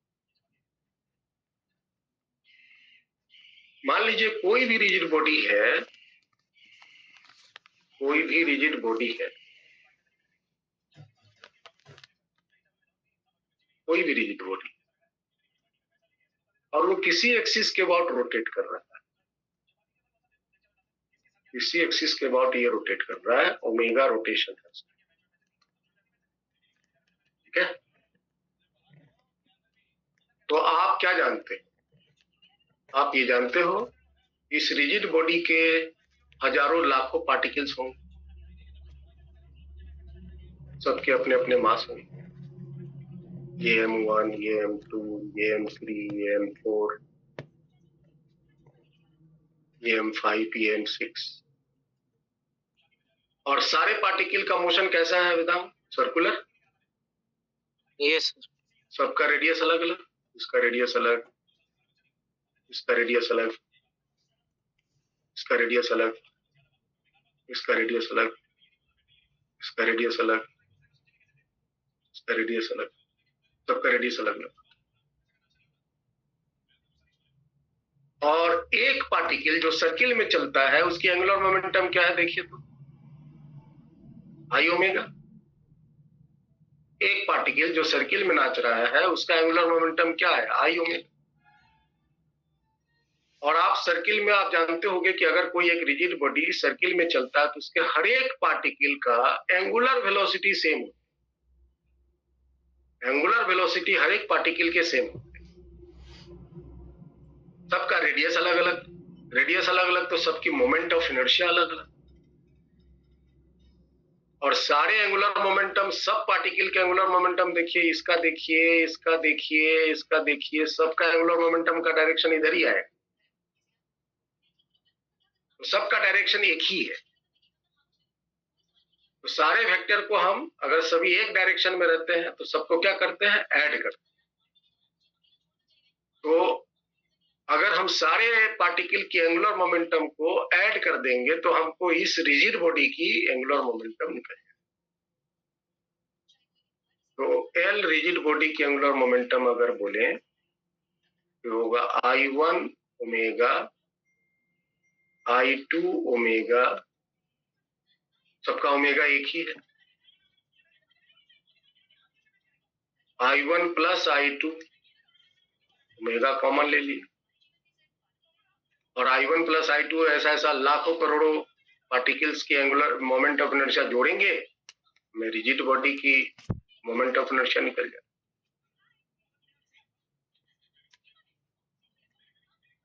ये एंगुलर मोमेंटम रोटेशन वाले बॉडी का है, रोटेटिंग। अगर कोई बॉडी रोटेट कर रहा है उसकी एंगुलर मोमेंटम सिंपली होगा आई जो बॉडी है आई इंटू एंगुलर स्पीड होगी। ये मेरा फॉर्मूला बन रहा है। आज के बाद से कभी भी एंगुलर मोमेंटम निकालना हो और बॉडी रोटेट कर रहा हो तो सीधे लगाएंगे आई ओमेगा, सर्कुलेट कर रहा हो तो आई ओमेगा, ट्रांसलेट कर रहा हो तो आर क्रॉस पी या आर पी साइन थीटा या पी एच। ये लास्ट और rolling body, rolling body, body अगर रोल कर रहा है, बॉडी अगर रोल कर रहा है, ये बॉडी है, ये ट्रांसलेट भी कर रहा है, रोटेट भी कर रहा है, रोल कर रहा है। तो इसके पास कितने मोशन है? दो दो मोशन। एक ट्रांसलेशनल मोशन है, एक ट्रांसलेशनल मोशन और एक रोटेशनल मोशन।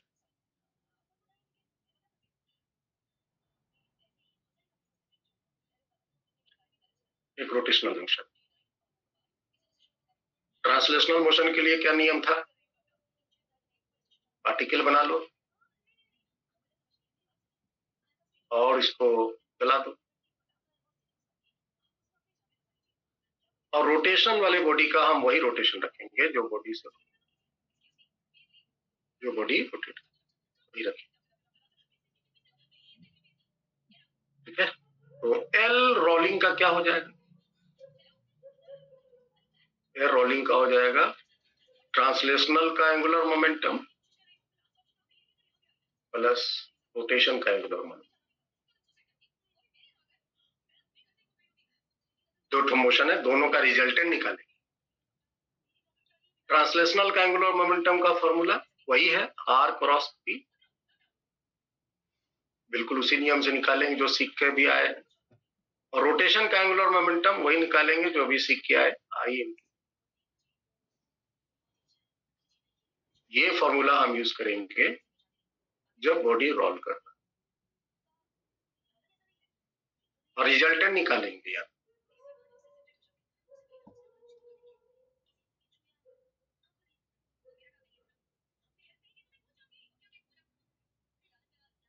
ये आपको काफी मिलने वाले हैं आगे, संभल के समझ के।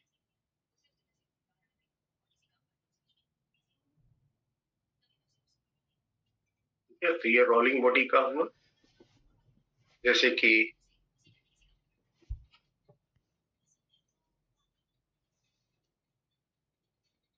मान लो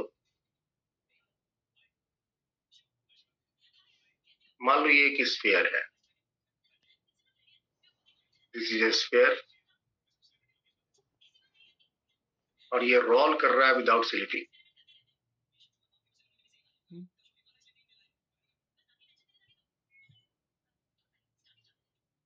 रोल कर रहा है विदाउट स्लिपिंग। एक पॉइंट यहां है,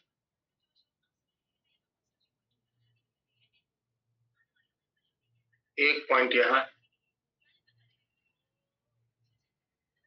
और एक पॉइंट यहां है। ठीक है जी, अलग अलग दूरियों पे। ये वाली जो पोजीशन है,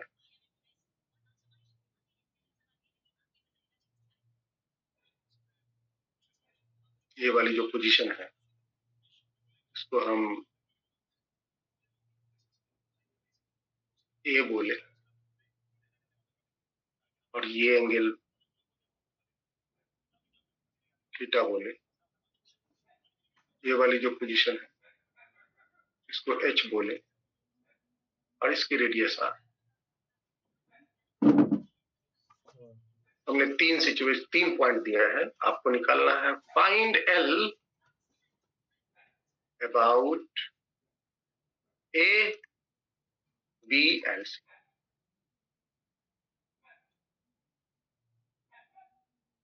ठीक है जी,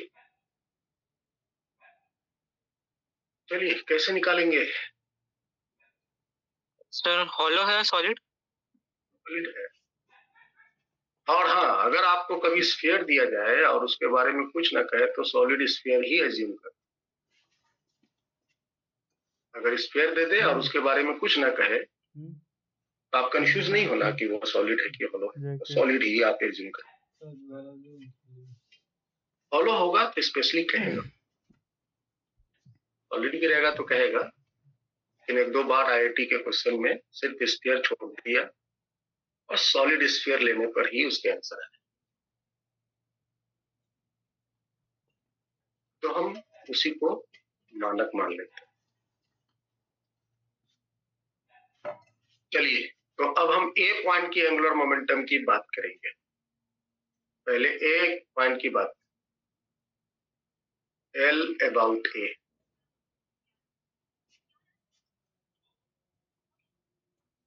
तो L translational plus L rotational, क्योंकि रोलिंग मोशन हो रहा है तो हम ट्रांसलेशनल रोटेशन।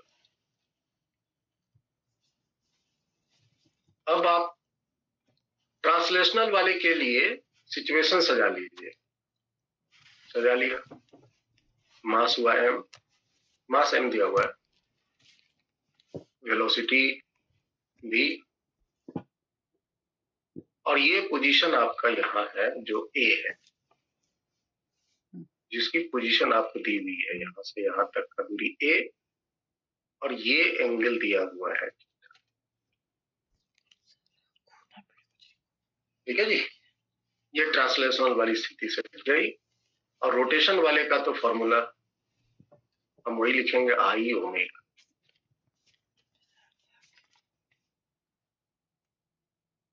आई ओमेगा का जो फिगर बनेगा वो ये भाई,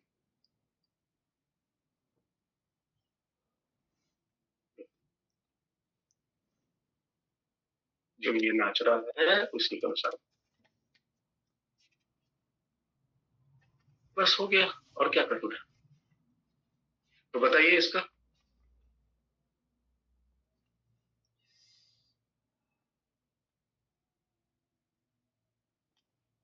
ये थीटा है तो ये भी थीटा ही होगा ना।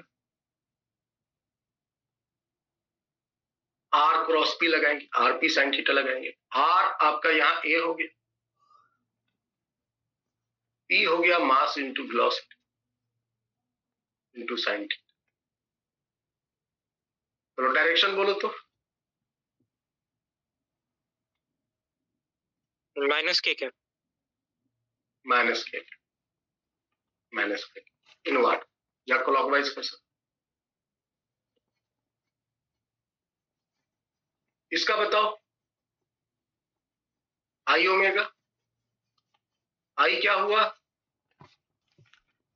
2/5 mr square, moment of inertia into omega.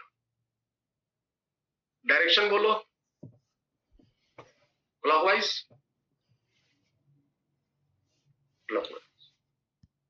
Clockwise कह सकते हो या माइनस के क्या कह सकते, माइनस।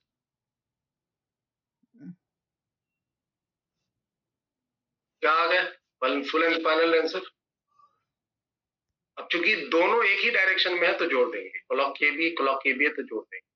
अगर एक का अपोजिट होता तो घटा देते।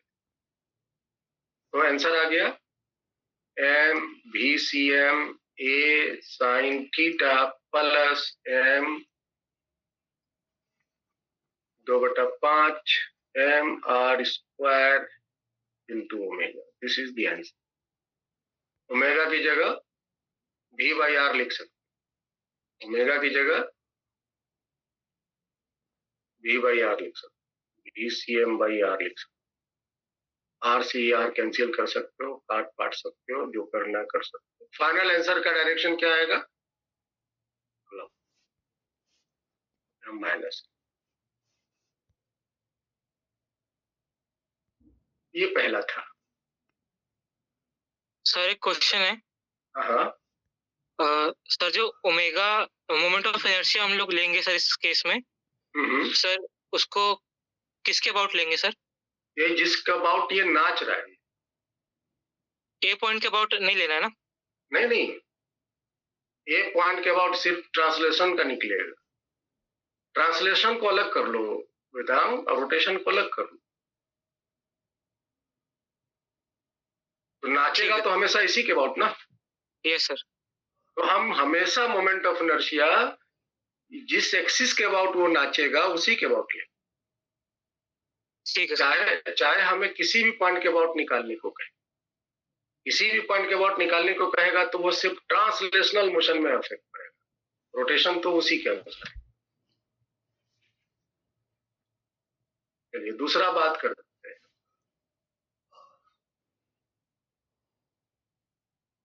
अबाउट बी, ऐसा करते हैं, बी को हम एच जो लिए हैं उसको r/2 कह देते हैं, ताकि एक डाटा मेरे पास है।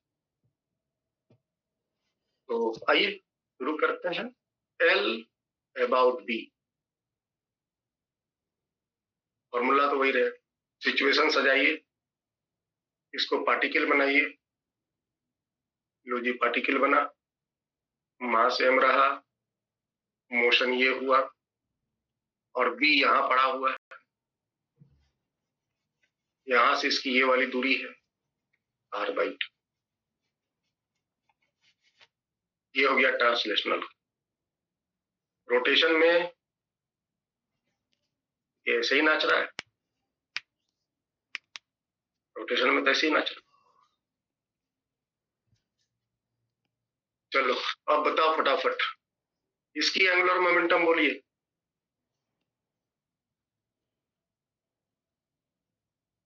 MVCM r/2। डायरेक्शन बोलिए। Plus k cap. Plus k cap. ये ऐसे नाच रहा है, एंटी क्लॉकवाइज, ये ऐसे नाच रहा है। अगर आप इसको फिक्स कर दो और इसको रॉड मान लो, ये ऐसे नाचेगा, ऐसे।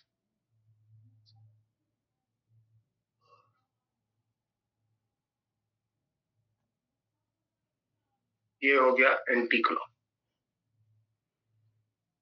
Plus k cap, plus k। अच्छा इसका बोलो, आई ओमेगा, आई 2/5 mr² इंटू ओमेगा, ओमेगा किया VCM/r। डायरेक्शन बोलो, माइनस क्लॉक, क्लॉक बोलेंगे ना, क्लॉक। Yes sir. तो पहला वाला एंटी क्लॉक है जिसको आपने पॉजिटिव लिया, तो ये दूसरा वाला जो क्लॉक है तो वो माइनस हो जाएगा, माइनस हो जाएगा। क्लॉक एंटी क्लॉक की सहायता से हम बोल रहे हैं। अगर क्लॉक एंटी क्लॉक यूज कर रहे हो, क्लॉक एंटी क्लॉक वर्ड अगर यूज करते हुए डायरेक्शन यूज कर रहे हो, तो फिर उस केस में पहला एंटी क्लॉक को अगर प्लस ले लिए तो क्लॉक वाइज को माइनस। अदरवाइज कोई कंफ्यूजन नहीं रखना। तो थंब जिधर आया तो यहां पर थंब आया प्लस के, यहाँ माइनस के आया, ऑटोमेटिक घट जाएगा, माइनस लेने की जरूरत। अब देखो ये आर कैंसिल हो, ये आर कैंसिल। अब बताइए कितना है, MVCM यहाँ भी है, MVCM यहाँ भी आर के साथ, r/2 है यहाँ 2/5 है, 1/2 माइनस 2/5 MVCM आर। कितना आ जाएगा, एलसीएम ले लीजिए, 1/10। 1/10। तो MVCM r/10। और डायरेक्शन क्या बोलेंगे, प्लस k कैप। या anti clock plus, this is angular moment, angular moment B के अबाउट निकल गया। तो यहां घटाना पड़ा, क्यों घटाना पड़ा? क्योंकि दोनों का डायरेक्शन अपोजिट। अब आइए तीसरा, सी के अबाउट की बात है, एल अबाउट सी, बोलिए। ट्रांसलेशनल में पार्टिकल बनाइए, सिचुएशन सजाइए, एम बी सी एम और सी पॉइंट यहां पड़ा हुआ है, सी यहां पड़ा हुआ है, यहां देखो, यहां से दूरी स्कार है, और रोटेशन के लिए सिचुएशन सजा लीजिए, यही हो गया रोटेशन। बताइए इसका एंगुलर मोमेंटम जीरो। जीरो, क्योंकि ये लाइन ऑफ मोशन पर ही लाई कर रहा है, इसलिए जीरो। और जब जीरो है तो क्लॉक एंटी क्लॉक कुछ बनता नहीं। इसका बोलिए 2/5 mr square PCM/r। Direction anti clock नहीं, एंटी क्लॉक नहीं, क्लॉक ना, क्लॉक वाइज बोलो या -k बोलो, एक ऐप, ये इसके आंसर आ जाए।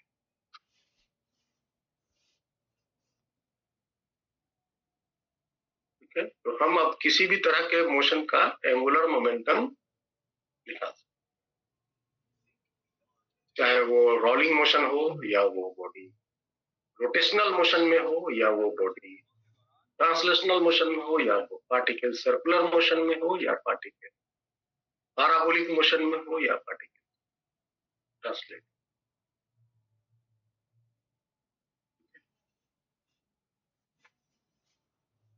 This is to find the angular momentum. अब आप एंगुलर मोमेंटम बताइए।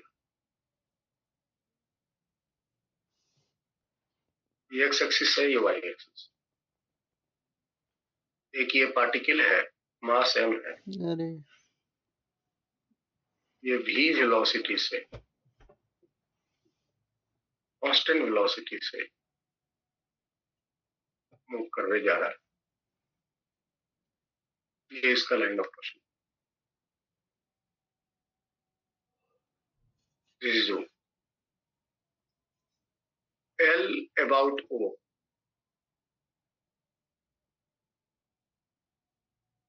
increasing,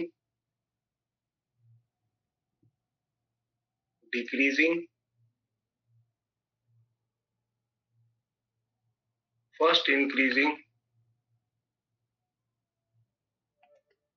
then decreasing.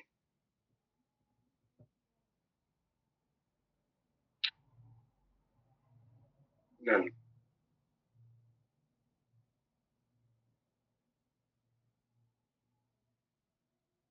You have 4 option. अब बताइए 4 ऑप्शन में कौन से?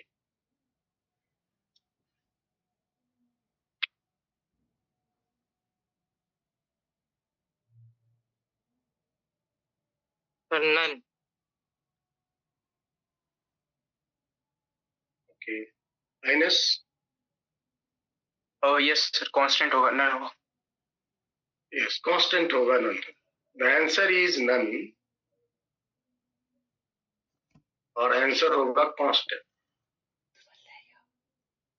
क्योंकि L अबाउट O अगर निकालेंगे तो यहां से हम इस पर एक परपेंडिकुलर ड्रॉ करेंगे, and this H is always remain constant, क्योंकि इसकी वेलोसिटी हमेशा कांस्टेंट इसी लाइन में ही जाते जा रहा है। ये H कांस्टेंट, तो फॉर्मूला होगा MVCM into H। मास तो वही रहेगा, VCM दिया हुआ है, कांस्टेंट है, और H आपका constant, this is constant. Direction में भी, अच्छा डायरेक्शन क्या होगा?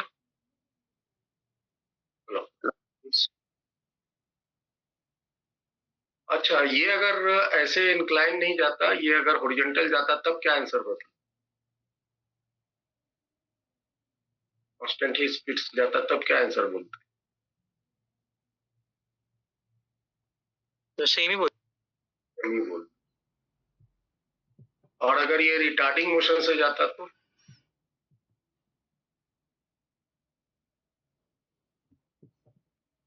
तो sir first decreasing then increase. अगर इसकी स्पीड घटती जाती, first increasing, first decreasing till 0, sir then increasing. Then increase. और अगर ये एक्सेलरेटिंग से जाता तो ऑलवेज इंक्रीजिंग, है ना? Yes sir. और अभी जो स्थिति में, ये जो स्थिति मैंने दिया है उसके अनुसार कांस्टेंट है, तो द आंसर इज नथिंग। चलिए, तो आज हम लोग यहीं तक रखते हैं। नेक्स्ट क्लास में इसको हम इस प्रॉब्लम के साथ फिनिश करेंगे। सर अगर रिटार्ड कर रहा होता तो सर डिक्रीज ही करता है सर, हमेशा इंक्रीज क्यों करता? नहीं, एक्चुअली में क्या होता है ना, बताएं, अगर ये रिटार्डेशन में सिचुएशन दिया रहेगा कि कब तक रिटार्डेशन हो रहा है, अगर स्पीड इसकी स्लो हो रही है तो ये जा करके आगे रुक जाएगा, रुकने के बाद अगर ये कंटिन्यूअसली लग रहा है तो पीछे जाएगा। तो सर पीछे में तो डायरेक्शन चेंज हो गई। हाँ, डायरेक्शन चेंज हो जाएंगे ना। तो सर वो नेगेटिव में चलने लग जाएगा ना फिर तो एंगुलर मोमेंटम। नेगेटिव, हाँ नेगेटिव में जाएगा, लेकिन हमसे तो मैग्नीट्यूड पूछ रहा है ना वो। ठीक है सर। एक वेक्टर का वेदांग, एक वेक्टर का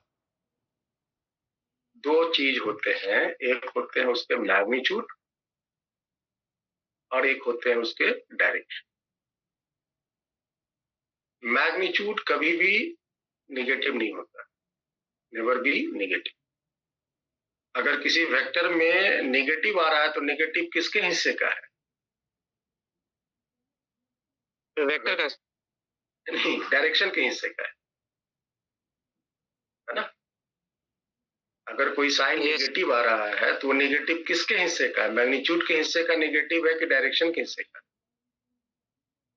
सर डायरेक्शन के हिस्से का। डायरेक्शन के हिस्से का है।